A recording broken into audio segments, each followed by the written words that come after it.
Hello everyone, this is Ronnie and I've been on a raw vegan diet for about 9-10 years.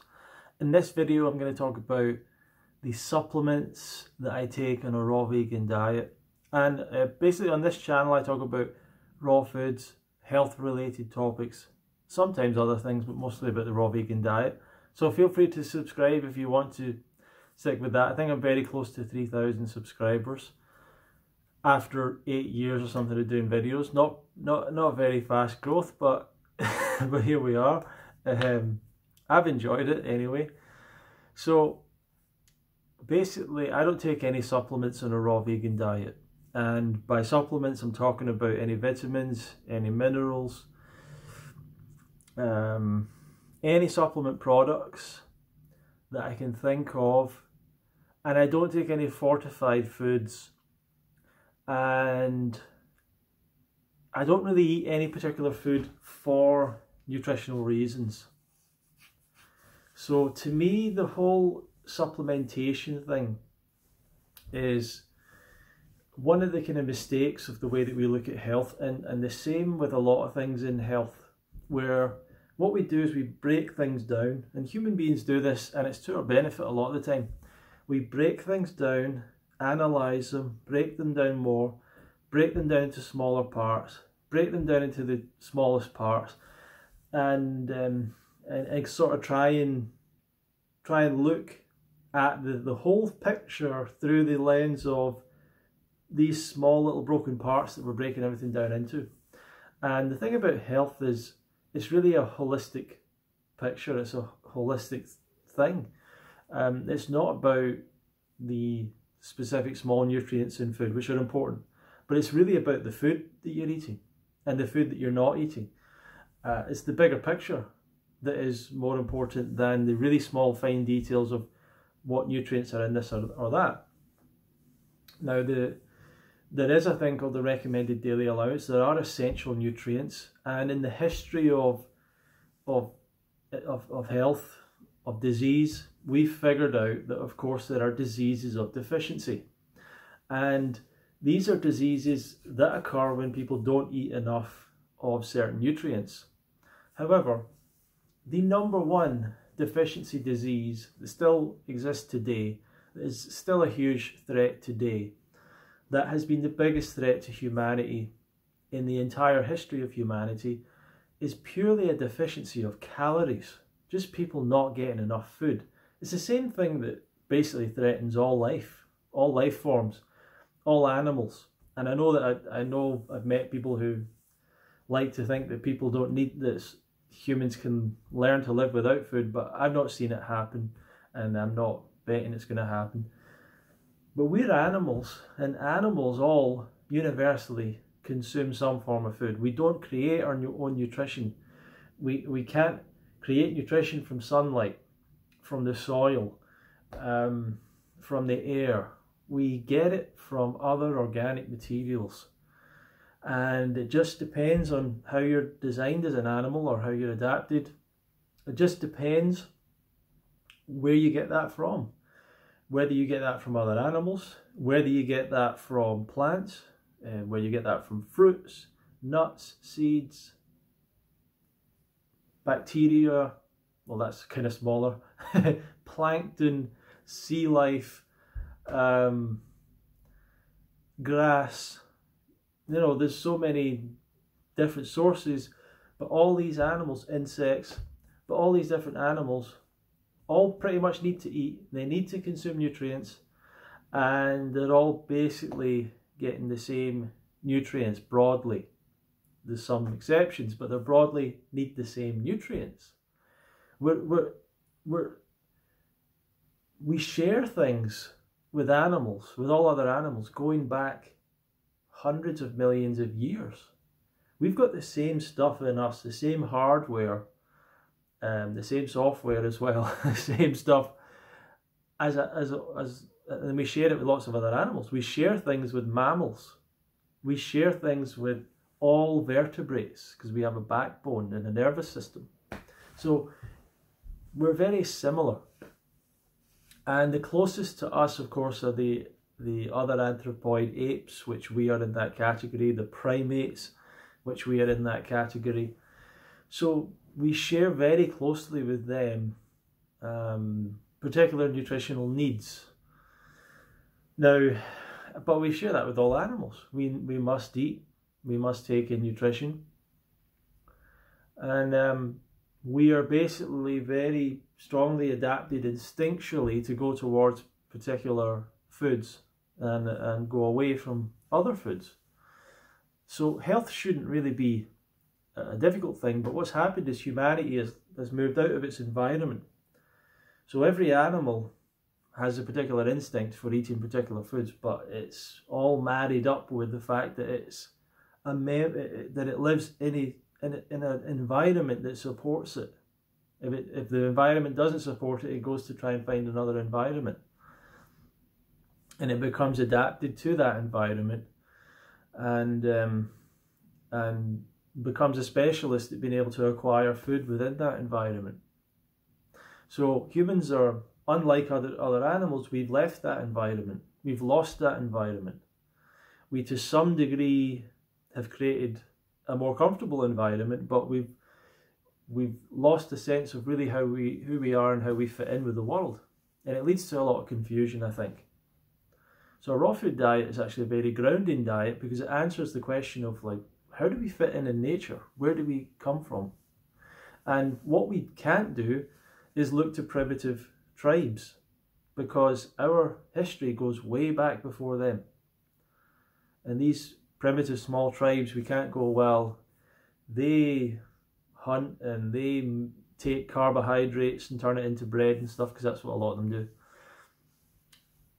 Doesn't mean that that's really our true nature or truly the right environment for us, or the way that we would have survived in the past.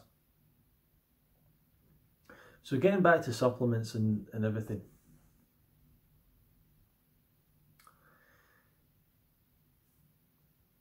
What happened is we started to see these deficiencies occurring. Now, it took hundreds and hundreds of years for that to be worked out. There were sailors going away for scurvy, but okay, so what I was saying there, sorry, is starvation. Starvation was the main deficiency.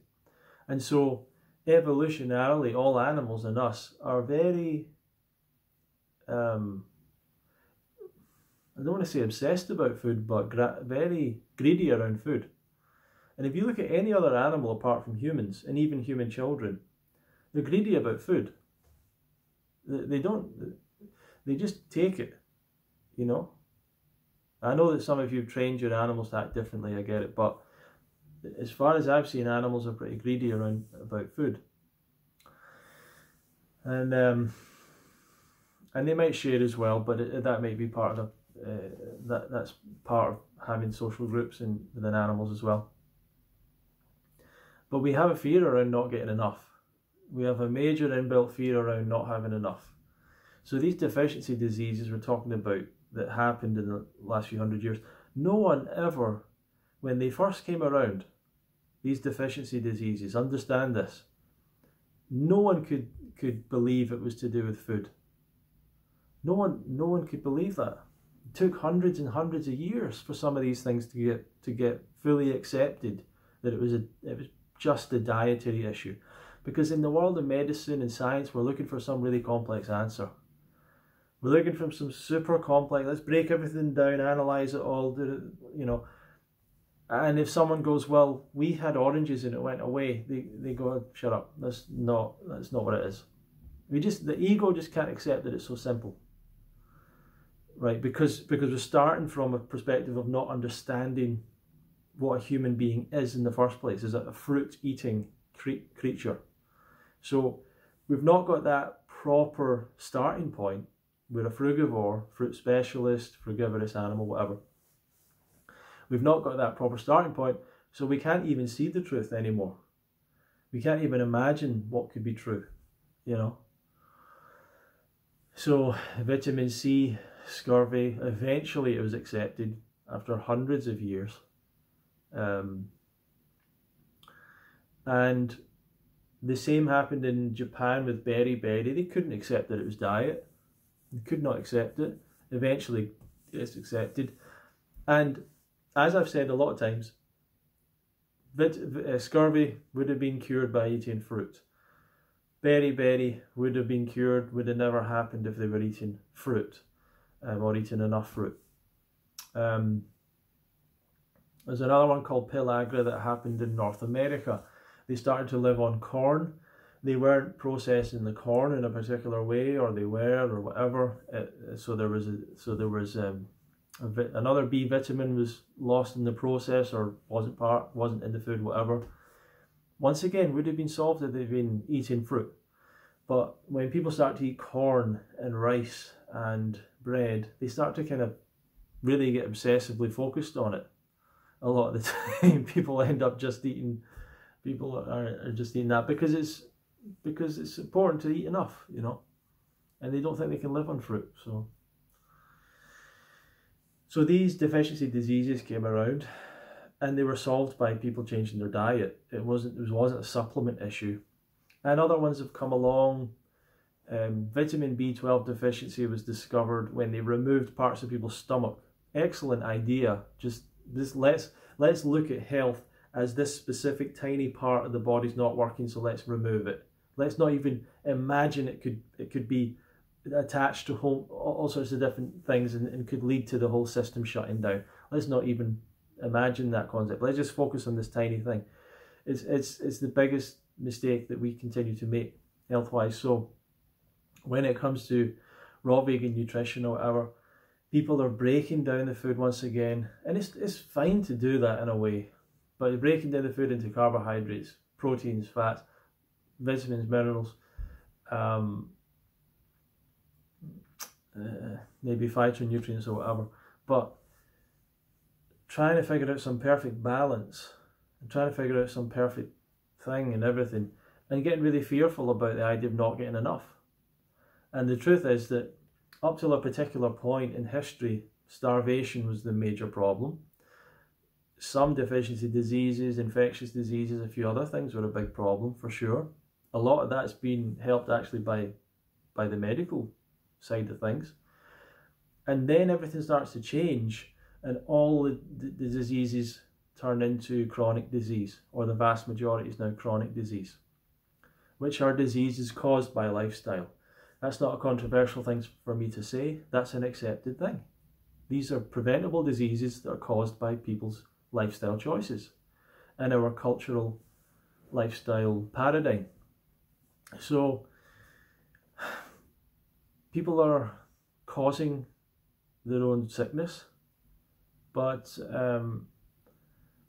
for some reason this concept of supplements has always been seductive to people. The idea that you can sort of buy health in a pill form, that the problem with people's health is that they're lacking particular nutrients. That may or may not be the case, but that's not really the problem. It's that their diet is wrong. See, and to me, I think diet is pretty binary. It's either the species-specific proper diet for your anatomical design, or it's an unhealthy diet on some level, and there's different degrees of unhealthiness. But when we look at the animal products, meat and dairy, eggs, we say, well, these are the foods that cause disease. These are the disease-causing foods. Cooked foods aren't that great, but they're probably not as disease-causing, but they're still causing some problems. And then the fruits and vegetables are the health-creating foods, and nuts and seeds in limited quantities. So it's kind of binary. It's like you're either a healthy diet or you're a diet that's causing problems. So what you can't do is eat unhealthy foods and then balance that out or add a few things in. Now that will make your experience, if you eat more fruit on an unhealthy diet, you will have a better experience of your health, but it doesn't really solve the whole problem. So what am I getting to anyway? Supplement wise, it's just a mistaken idea, and people want to carry on with their lifestyle and maybe just supplement something, and even the whole concept of it is wrong. You know, It's lifestyle change. But what has happened is major industries, businesses, companies have blown up over last few hundreds of years, and very big in the 20th century, selling supplements. Supplements are food products. They're not medicines. They're not regulated the way that medicines are, but they're often sold the way that medicines are. They're sold in a form, in a pill form, in a powder or pill form, that make it seem almost like, well, it's a kind of a medicine, it's going to get you healthy, whatever.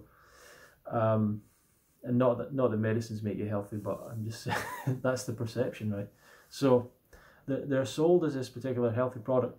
Because of that, you can take something that's pretty cheap and add a big markup to it, because of the supposed benefit that it has, and you've got a pretty good product to base a company on, right?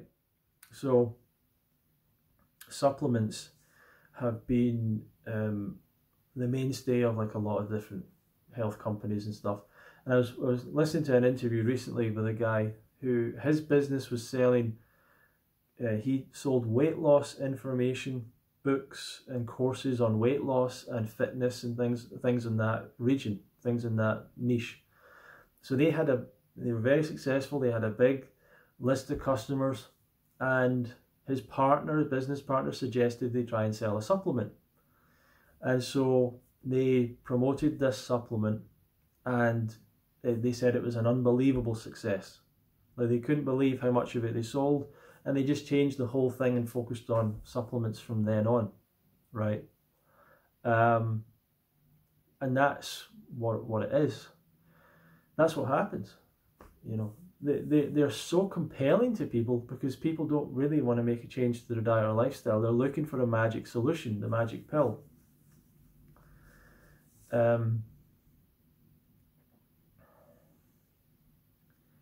So they've been very lucrative, and the main way that they get sold to people is by making people feel like it's not your fault. Your health isn't your problem. It's not your responsibility. It was the government, it was the farmers, it's the bad soil, it's the bad farmers, it's the bad people working in the shops, buying all this bad stuff, and then they're forcing you to eat it, you know, and they're forcing you to eat all this junk food. And it's very comforting for people to feel that, oh, it's not my fault. And the problem is that none of this food has these nutrients, and get these nutrients from these supplements. And it works, and it continues to work over and over and over and over, right? And it's not true. Now, the science around supplements, these products, supplements have been tested. They do not show a health benefit. They certainly don't show a health benefit in comparison to fruits and vegetables, and sometimes they can actually show a negative effect. So there's no kind of clear idea that these things are good. There's no clear idea that just by having more vitamins in your system that's going to make you healthier, because that's not really the problem. Or having more minerals will make you healthy. Or the more minerals you have, the more vitamins. And we need to be scared about deficiency, but we're not scared about excess. Like, people are just taking these supplements, they don't worry that they might be getting too much. That might throw things off balance. So this is the long way of saying I don't take any supplements, but I'm not dogmatic about it. I just don't see supplements as a lifestyle necessity. And it's the wrong way of looking at health, I think. And the thing about the worry that people have about deficiency is so unbalanced and so disproportionate, because it's a simple thing to figure out. It's a simple thing to deal with. And if you're a vegan already, you're probably aware of B12 and vitamin D, potentially. And everyone's aware of vitamin D pretty much anyway, if you're living in a place with not a lot of sunlight. But I've sort of made a decision to see basically how long can I go without them, without requiring them. Maybe that's naive or silly, I don't know, but I've not experienced any major symptoms of deficiency. And if I did, I'd be happy to take them. And I'm also happy to get blood work done. I've not done that in a while. I've never really done that, to be honest. And I've spoke to a lot of raw vegans and I get different answers, but I often get people who say they never supplement. I often get people that say they never supplement, or they didn't supplement for 10 years or 5 years or 8 years or 20 years after going vegan. So I'm not seeing this big pattern of desperation, of desperate necessity for people to supplement. And I do think as well that it can be a medical issue. You might have parts of your body that have been removed in surgeries. Well, that makes you different. That's a different situation. You might be an alcoholic. That's a different situation. You know, so you may have smoked for 20 years. That's a different situation. You might have damaged your body in all sorts of ways. You might have genetic issues, but the fear around this is too much, and too many vegans are focusing to stay healthy on supplements and not on eating more fruits and vegetables, which is really the path to health. So the way to get healthier is to focus on holistic approach. Let's focus on the big things. What are the actual foods you're eating? Not what's the nutrients inside them and how do I balance that all out. What are the actual food groups? And the healthiest food groups to go towards are fruits and vegetables. So thank you for listening to me today. If you'd like to support me or learn a little bit more, I've got a book called The Raw Food Lifestyle 101. It's on offer right now. I'll put the link below. You can go and get that and let me know if you enjoyed it. It's also got some bonuses that come along with it. So it's a really good deal at the moment, I think, and I've got some good reviews, and you can go and read some of the reviews of the book. So the link will be down below. If you want to continue to follow this channel, you can click the subscribe button, and feel free to put a comment below with any feedback, anything you want to say, anything you want to add on. Thank you very much for watching.